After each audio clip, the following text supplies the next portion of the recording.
Damn. Sis tugging on my damn wig. Y'all already know what time it is. I got the black V-neck on.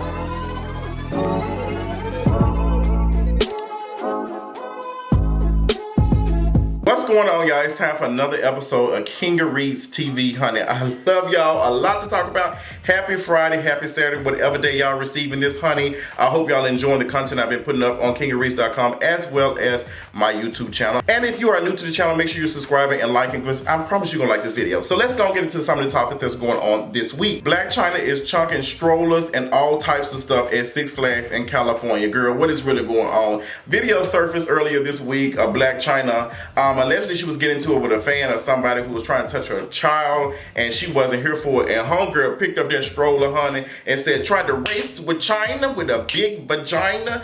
Blac Chyna said, girl, don't touch my child. But we can't understand what she was saying. But she got into it with somebody, girl. She was swinging the bitch. Blac Chyna making her own ride at Six Flags, honey. She said, girl, height, what, girl? I got the height and weight. And girl, we finna throw this weight. Because I learned how to push weight by Tiger. But Blac Chyna, girl, if you had to defend your child, I don't blame you. Chunk everything, girl. Chunk them deuces, chunk everything. Do whatever you got to do to protect the queen, protect the king and your princesses and your princess and stuff. Do what you got to do. I ain't have no problem with it if that's truly what was going on. But considering that you are a public figure, the girls were like, girl, they got to catch you on camera. And now you've lost your endorsement deal with their stroller company and stuff that was helping you pay your bills. So it's kind of trash and stuff. And girl, this just goes on because when the joke first came out and people were saying that, you know, you were trying to protect your child, folks thought you were talking about your boyfriend.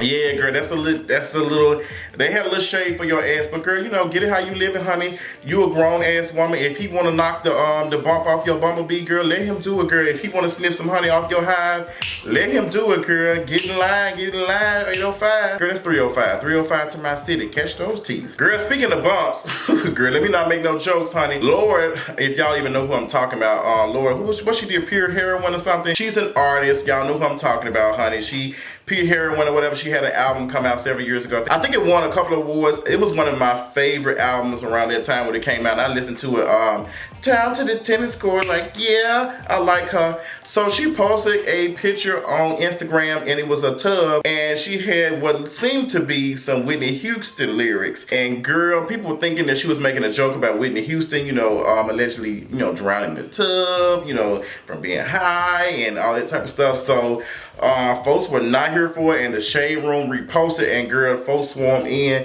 Honey, Lorde responded like 12 minutes later, said, girl, it ain't what it is, girl, I apologize.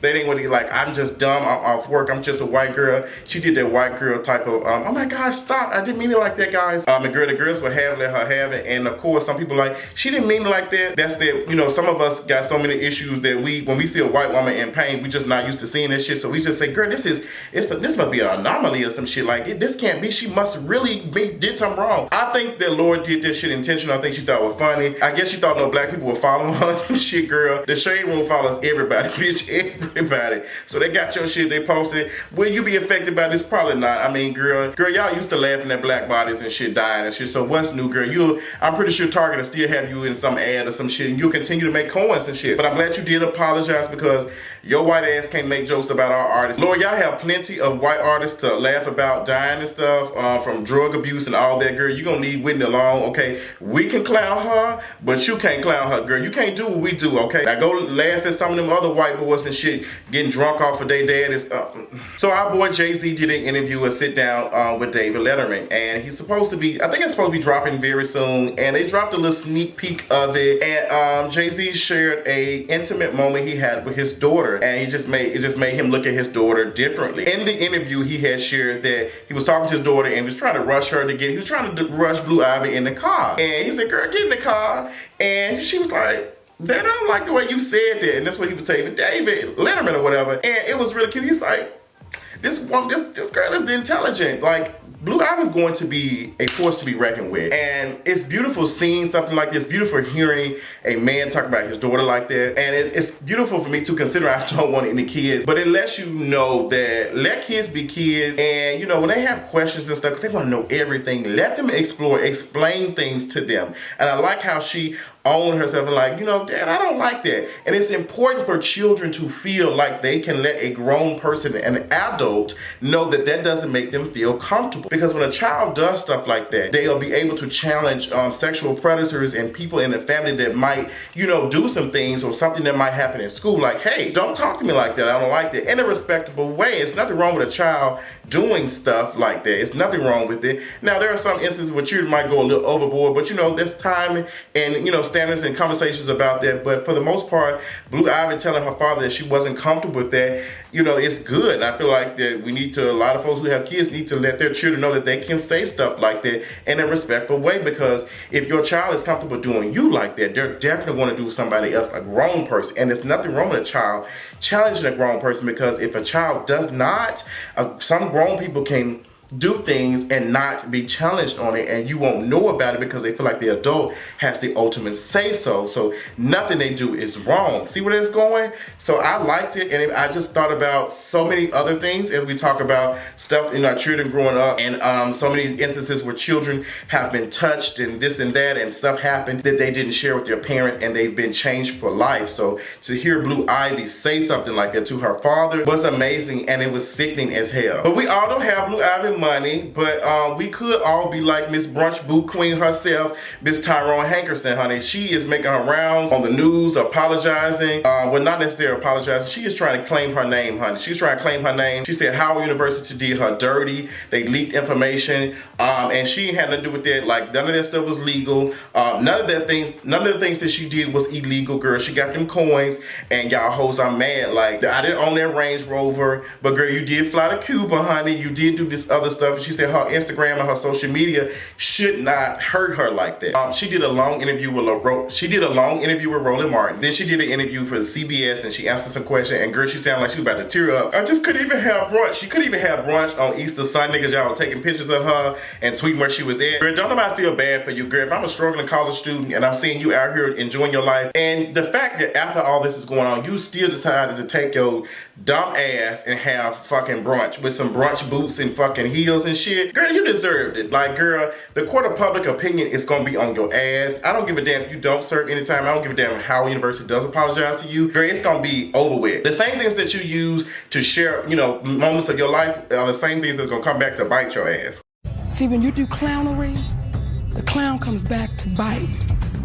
And the clown came back to bite, and girl, she came with a pink slip and a report card and some debt for your ass. Girl, you might not have to pay in this money back, this and that, but public perception is everything, and they see that, you know, you was getting this money. It was a lot of money, and they've never heard of it. Even if some of it is scholarships, girl, like, perception is bad. And I understand you try to clean your name up and clear it up and stuff, but it just doesn't sound right for you to get that much money, and you sending denial letters to these other kids, and you around here enjoying your life. It just does not look good for you to be working in a financial aid office and you living this glamorous life. It's just, we don't want to see that shit. Like, people don't want to see that. People don't want to see stuff like that. Like, it's just perception, and it's just the perception of you carrying on and doing that was just trash as fuck. But girl, what does it have to do with me? Probably nothing. There's an article about it on kingeries.com. You know, and Howard University, you know, it's supposed to be the top HBCU, and look what y'all got going on. $1 million in misappropriated funds, and I think what, $9 million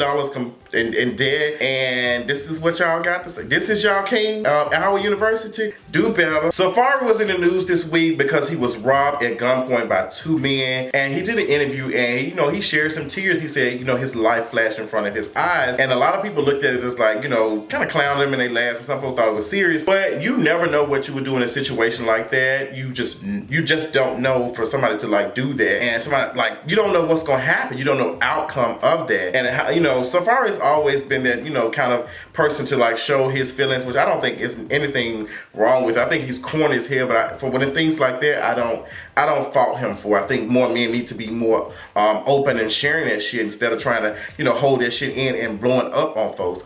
Some people like T.I. dumbass. T.I. dumbass went on the Instagram and said, you know, responded to Saferee saying, you know, the world is cold, and he said, grab a sweater. That's too damn bad!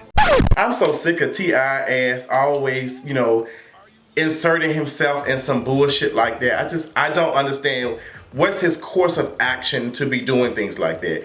You couldn't even win the goddamn battle that you had with what was the name of that damn steak restaurant y'all ass was boycotting shit. Y'all wasn't even able to do anything. T.I, shut the fuck up. Like, you need to be worried about that homegirl who have her eyes drilled to look like another white woman, okay? Following the same footsteps as Tamar ass, trying to look like a white woman for her husband. Worry about your own shit. Worry about your own, stay in your own lane. Like, you always seem like you have a problem with brothers being, you know, sensitive or whatever. Like, you seem to have a problem with men being feminine. And that tells me a lot about how you see femininity. I think you see it as weakness, even in women and in men. I think T.I ass is misogynistic. I think he has some toxic bullshit going on, and he just does not know how to act. He just always doing some shit. Like the same shit we was attacking Zelia Banks and shit. I just wish Trouble Man Harris would pay attention to the guns and shit that he was doing. Like, girl, you trying to talk about folks keep it real and do this all this, but you the same motherfucking tap dancing and shit, trying to make sure your ass don't go to jail and shit when them folks were trying to throw your ass in the slammer for having goddamn choppers and shit riding around, and then your fucking wife fucking trying to help your ass. Like, you was a stupid ass fool. So worry about that shit and mind your own damn business. So last but not least, we have to talk about Cardi B's album. Cardi B dropped Invasion of Privacy at 12 o'clock, honey, April the 6th. And let me tell you, I was shook. I listened to it.